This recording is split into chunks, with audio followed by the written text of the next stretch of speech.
She didn't see the roses, not even a glance, dusty pink her favorite. The same shade she once said reminded her of barefoot summers, lemonade lips, a laughter that stuck to your skin. She walked past them twice that night, and in that silence, something inside me cracked, not because she cheated, not because of the texts, but because she didn't even flinch at the one thing that used to light her up. That's when I knew she wasn't mine anymore, and that's also when I decided I wouldn't beg, I wouldn't explode. I'd write her a letter, one so brutally clear, it would haunt her long after I was gone. If you've ever handed your heart to someone who shattered it with a smile, if you've ever dreamed of turning heartbreak into poetic justice, then buckle in, hit that like button, subscribe, and stay with me, because this isn't just a breakup story, it's a blueprint for peace, and maybe, just maybe, revenge done right. The table was set like a scene from a memory, to place settings, soft candlelight, silverware gleaming like old vows polished for one last round. I didn't set it because I thought she'd stay. I set it because I wanted her to see what she was walking away from. She came in like she always had lately, disconnected, shoes off, bag down, a sigh about traffic, then she smiled at her phone, not at me, never at me anymore. That smile used to belong to me, that casual laugh, sound I used to earn, now, it belonged to someone whose name I already knew. She texted like a teenager, fingers fluttering, body relaxed, unaware of the hurricane gathering in the hallway. I watched, not angrily, not with rage, but with this heavy, surgical stillness, like something inside me had just stopped. The roses were right there, dead center on the table, dusty pink, full bloom. She walked past them, twice, and that's when it calcified, the clarity, the truth. She wasn't cheating on me anymore, because she wasn't with me anymore. Not really. Under the vase sat one folded page, no envelope, just ink and precision. I didn't write it for her. I wrote it for me, to remember. The first line. I know everything. No drama. No all dash caps, just impact. The kind that doesn't shout. It bleeds. When she finally noticed the setup, the candles, the wine, the scrapbook we started on our first anniversary, the smile faded. Confusion crawled in. Then realization, then dread. She picked up the letter like it had weight. She read it, first, slowly, then all at once, eyes darting, breathing shallow. And by the time she hit the last line, she looked like she'd seen a ghost, because the final sentence was surgical. You don't get to wreck someone and still expect sympathy. And then she cried. She wasn't ready for what came next. I walked in. She didn't say my name, just stared at me with that shredded kind of gaze, let her clutch like a lit match. You went through my phone, she whispered. I almost laughed. Didn't have to, I said. You left a trail even a ghost could follow.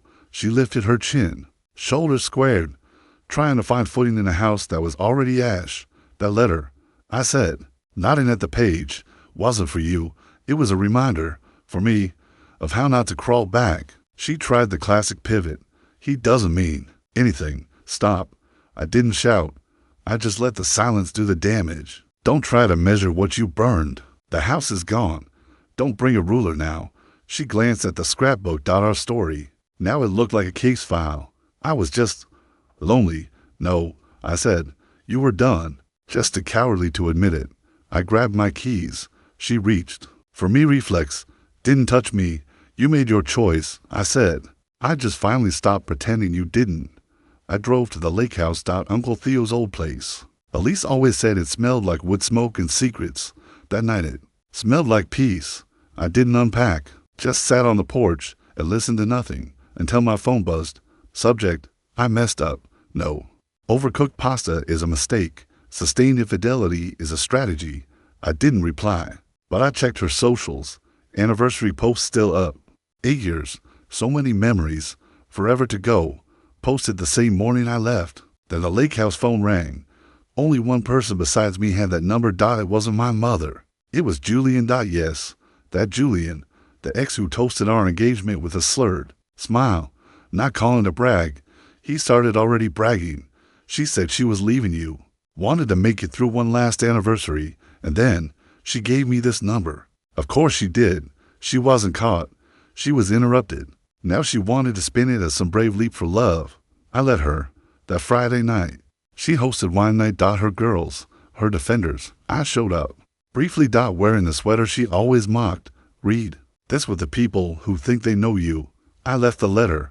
12 minutes later, boom, text. How could you do this to me? Simple.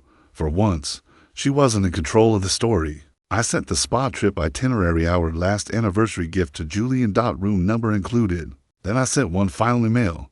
Subject, after 8 years, the truth body. This marriage ends due to decisions Elise made.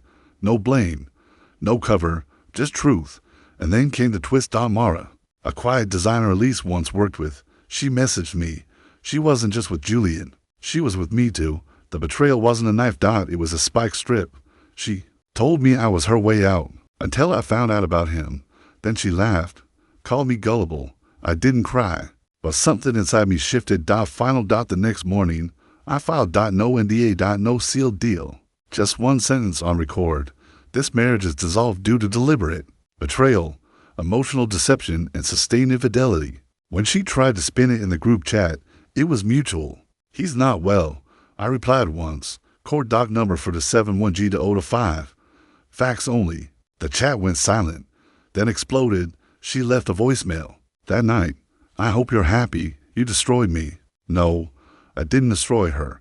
I just stopped shielding her from her own reflection. If this story gave you chills, hit like, subscribe, and tell me in the comments, what would you have done after that letter? Because the sharpest revenge is enraged. It's truth, spoken without shame, claimed without apology. And wrapped in peace. See you in the next one.